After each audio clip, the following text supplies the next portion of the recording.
Let's go. See, that's what Well, Jumbo, my friends, Jumbo means hello. My name is Jillian, and I'll be your safari driver for today and the next 2 weeks. Now, you do know this is a 2-week safari, right? Alright, good, because it's too late to turn back now and you're stuck with me anyway. Just a few quick things before we head into the Harambe Wildlife Reserve. If you do have any cameras and or mobile devices you plan using for photographs, please hold on to those as well as your other personal belongings tightly, because the warden does not allow me to stop for anything that may fall over the edge of the truck.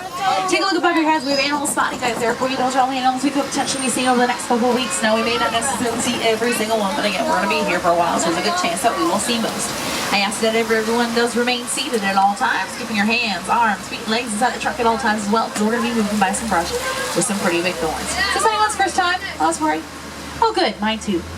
So this first area here is called the Little Ituri Forest. Here you want to pay close attention. Be sure you're looking on both sides at all times and have those cameras ready for action, because the animals in here tend to be pretty shy and you never know what they're going to be doing at any time. On the right, all the way at the top of the hill, you'll see that darker colored animal moving from right to left. That's called the okapi. And hopefully you'll be able to see that black and white striping pattern on its legs. When you first look at it, you probably think zebra, right? Well, believe it or not, the okapi is not related to the zebra in any way, shape, or form. It is the only known living relative of the giraffe. Giraffe? Oh, interesting. Now, we got a pretty good sized watering hole coming up ahead here, and typically when you see water, there are some animals around.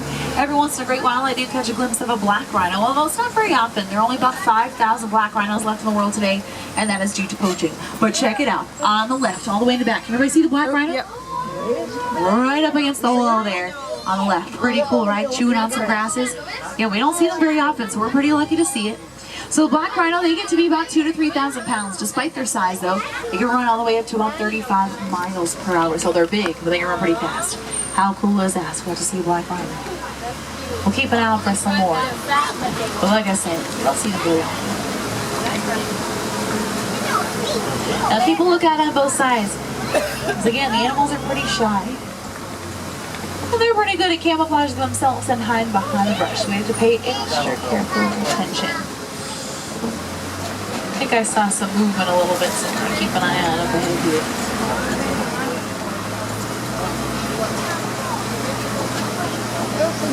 here. Yeah, there's one holding a red bowl right there.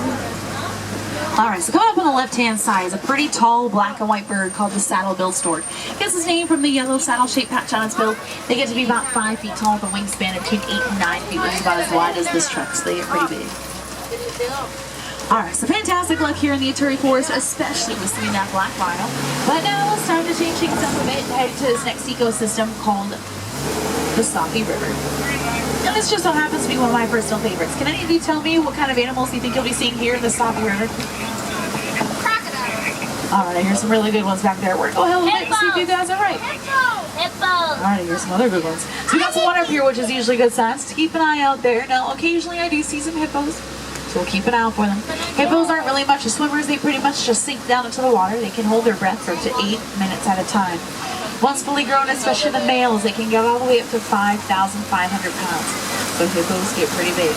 Now, every once in a while, you can hear them make some noise. One of the sounds that the hippos make is called a wheeze honk. A group of hippos is known as a bloat. Bloat of hippos. So we'll keep a lookout. In the meantime, check out the island. Those larger, lighter colored birds there on the left, those are the pink-backed pelicans. During mating season, they turn a pinkish color on their backs, and unlike most pelicans, they usually pick up their food and eat it right away rather than storing their bills for a period of time like most other pelicans do.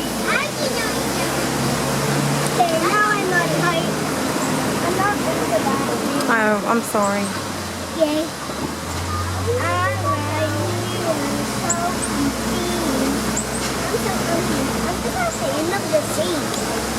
You're the queen of the sea. On the left-hand side is Nile crocodile territory. Once fully grown, if you were to stand them up on the ends of their tails, they could be anywhere up to 20 feet high, about as tall as a giraffe. And every once in a great while, you catch them with their mouths wide open. You're probably thinking, well, why do they do that? Well, crocodiles rely on the sunlight for their body heat. Once they get overheated, they open their mouths nice and wide, and they keep them open like that for a period of time. It actually helps cool their bodies down. So that opening and closing of their mouth helps regulate their body temperature. They also have very, very strong jaws, about 2,000 pounds of pressure per square inch. So really incredible strength. Again, the mountain crocodiles.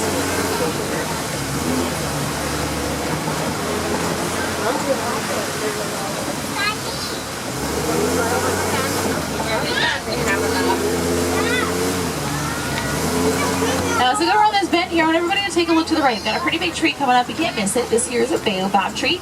And baobab trees look like they grew upside down. You'll notice the top branches of it sort of look like roots. But this is how they grow. They just remain leafless for about 9 months out of the year. And they're nicknamed the upside down tree. Pretty fitting, right? Now don't worry, we'll see plenty more of those on the adventure ahead. But in the meantime, we're going to do some exploring in this next ecosystem called the Savannah. And if I may say so myself, would you look at the view? A lot of tall grasses and trees. So pay close attention. Some of the animals here do tend to hide behind the grasses. Now if you look out and to the left, you'll notice a lot of these trees are trimmed up pretty high, about 20 feet in the air, which means giraffes must have been through here not too long ago. So you got to keep an eye out for them. They feed on these trees, and they feed between about 16 and 20 hours out of the day, which sure does not leave a lot of time for sleeping. On average, giraffes only sleep about 30 minutes per day, which sure is not a lot of time. Yes. No, that's just a tree. Mommy, what animal is on? The giraffe.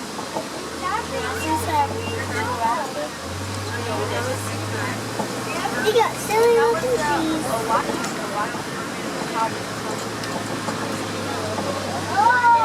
Oh, that's a pretty cool tree. Now on the left, in the back corner behind the rock structure, check it out.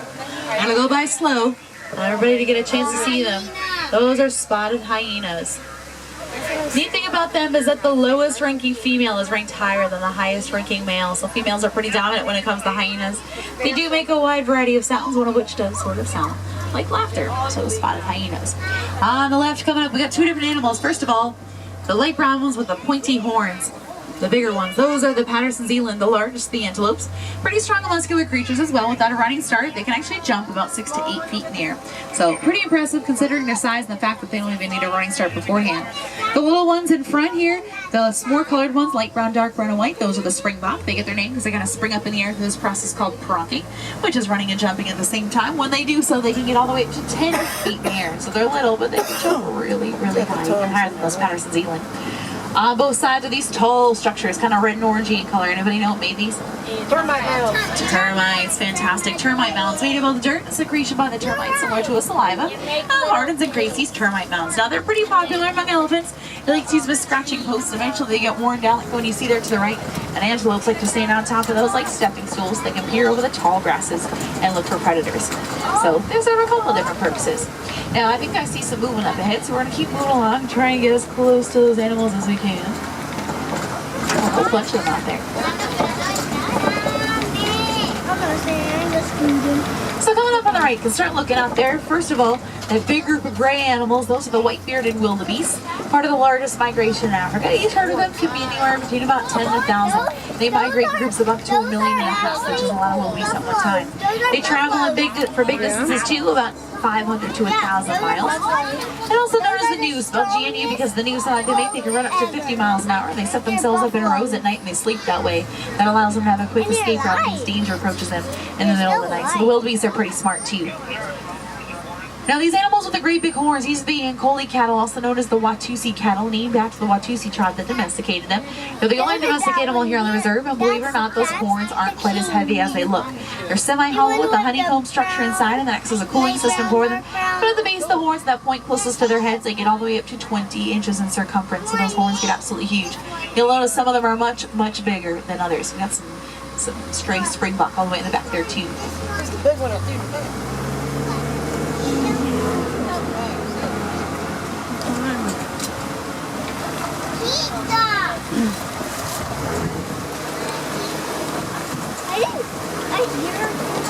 Oh, check this out on the left. A whole bunch of giraffes out there. Can you see there's some on the top of the hill? And there's one up ahead here, a little bit easier to see this one. So if you look closely, you'll notice the messy, jagged edge pattern on them. These are what we call Maasai giraffes. They're a type of African giraffe. Usually when you think about giraffes, you think of the ones with the great big neat patches. Those are a little bit different. Those are known as reticulated giraffes. So again, these are the Maasai. Now, so there's a whole group of them out there. Anybody know what a group of giraffes is called?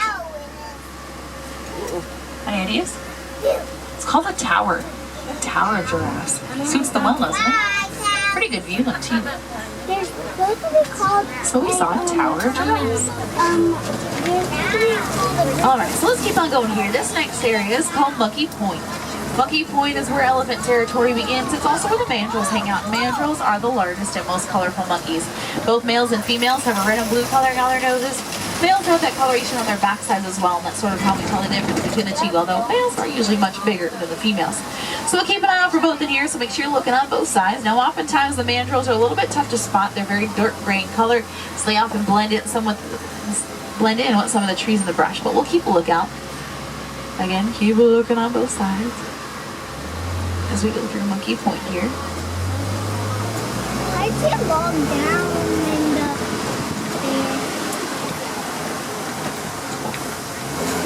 Now, it does look like the road that I wanted to take is closed.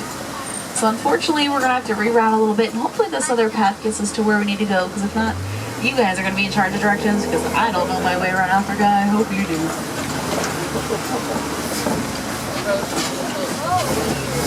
green light, that means go like a green light. I see red light, that means Alright, so like I said, keep a lookout on both sides. Might be a little bit tough in here though, because there is a lot of vegetation in this area, but we'll keep a lookout.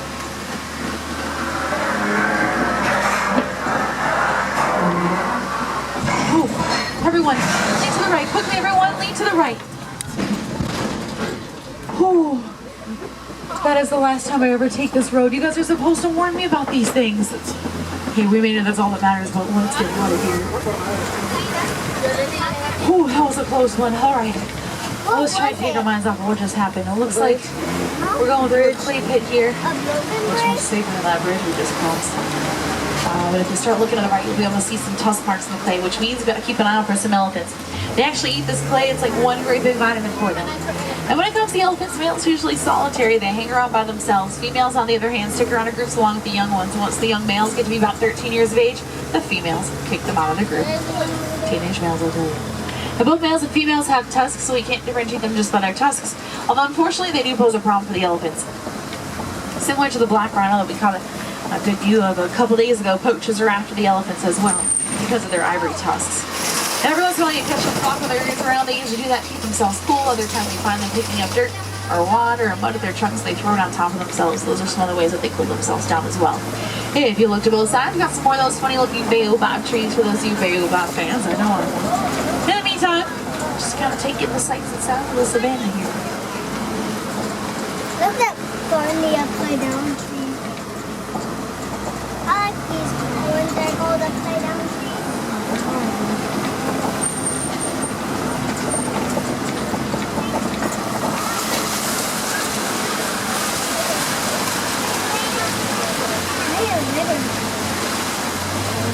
Now, coming up on the left-hand side, down on the water here, are the greater flamingos. The greater ones because they are the largest. They get to be about 5 feet tall. Now, does anyone know where their pink color comes from?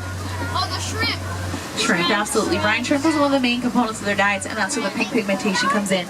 Now, one more question for you. This one might be a little bit trickier, but does anyone know what a group of flamingos is called? Ideas? Herd flock. It's a good answer. You think so? A lot of groups of birds are called flocks.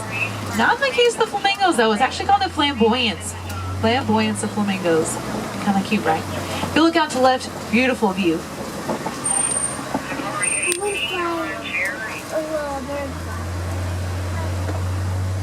Alright, well, let's keep on going here. We're going to continue on the adventure. We're going to keep moving through the savannah for a bit.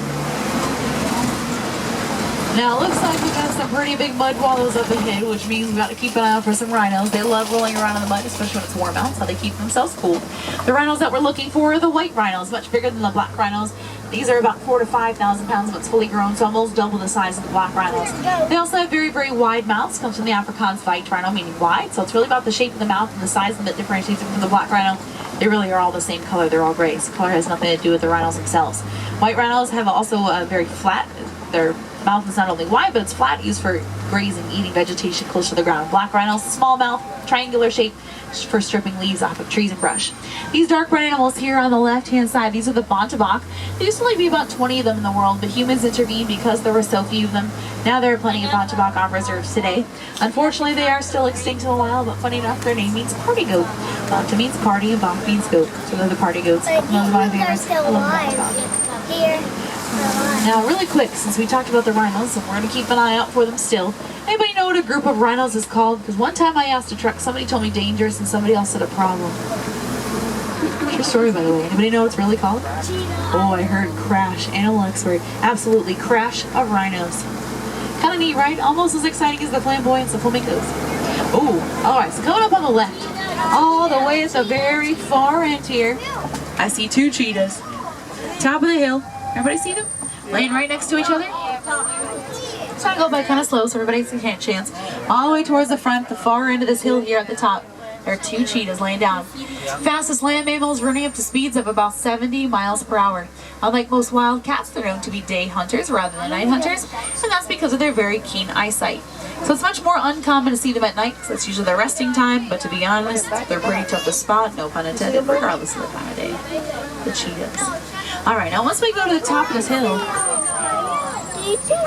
alright. So there's a rhino there to the, alright, so keep an eye on the left. There's a rhino through the bushes. Can everybody see it moving around there? Alright, look back into the left. I'm going to stop here. So we're going to look back into the left. Check it out. This is a white rhino we were just talking about. How cool is that? Oh, dang. Alright, that's right. There's a white rhino. And it must have been rolling around in the mud.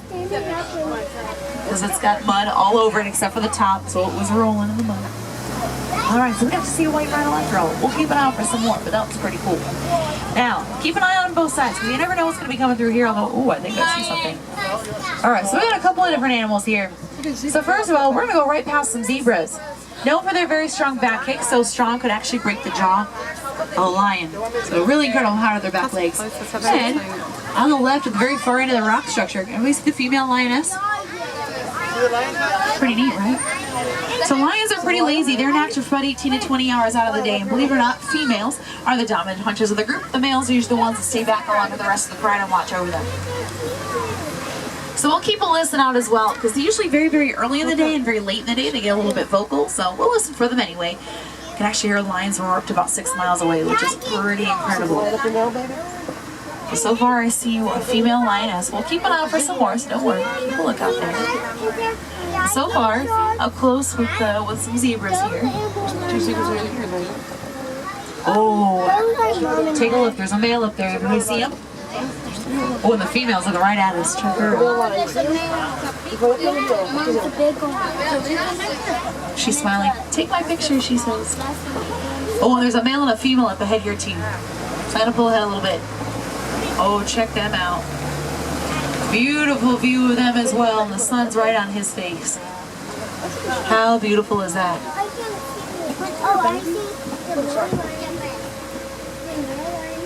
Pretty fantastic view of them too.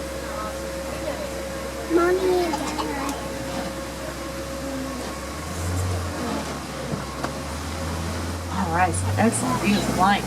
Now going up on the left are some burrows. These belong to the warthogs, the largest burrowing mammals in Africa. When they go into their burrows, they back up into them with their tusks sticking out, and that's so they can ward off predators. They're pretty fast too. They can run up to about 35 miles an hour, about the same speed as a rhino. So we'll keep an eye out for them. Make sure you check in the burrows down and to the left there too. Because sometimes they hang out in their burrows. They might be scurrying around somewhere, so we'll keep an eye out for them. So going up on the right, more zebras. And these light-colored animals with the funky horns, these are the addax, also known as the white antelopes. They go long periods of time without drinking water. They get all the water and the moisture that they need from the vegetation that they eat, which is kind of neat. Now if you look under the big tree there on the right, anybody know what those eggs belong to? Ostrich. Ostrich, fantastic. Ostrich eggs, absolutely. The largest of the bird eggs, which makes sense, they belong to the largest of the birds, the ostrich. Despite the size of the wings, ostriches do not fly, but to make up for that, they can run up to about 40 miles an hour, which is really fast for a bird on foot. Those eggs can be anywhere up to 3 pounds apiece, which is pretty big for an egg, and they have very strong shells, so strong that if a human were to stand on top of them, they actually would not break. So it's pretty incredible strength of them too. To tell the difference between male and female ostriches, just by looking at them, it's about the coloring of their feathers. Females have very light gray feathers, whereas males are usually much darker in color, closer to black. Now this next area here is called the Magatti Glen. As we go around this bend, you'll notice there's a lot of water in this area, and water is very important to the animals that come through here. Oh, especially the one coming up on the right, the scimitar horned oryx. It gets its name from the shape of its horns, which are shaped like scimitar swords, and those horns get to be about 3 to 4 feet in length. So pretty long. An oryx is a fancy name for a type of antelope. It's a better type of antelope. Again, water is very important to them. They have this neat ability to regulate their internal body temperature to match that of the outdoors, and that's to keep the water inside of their bodies, which becomes especially important when it gets very, very warm out. They can raise their internal temperature all the way up to 116 degrees, which is pretty impressive for an antelope. So again, the scimitar horned horse.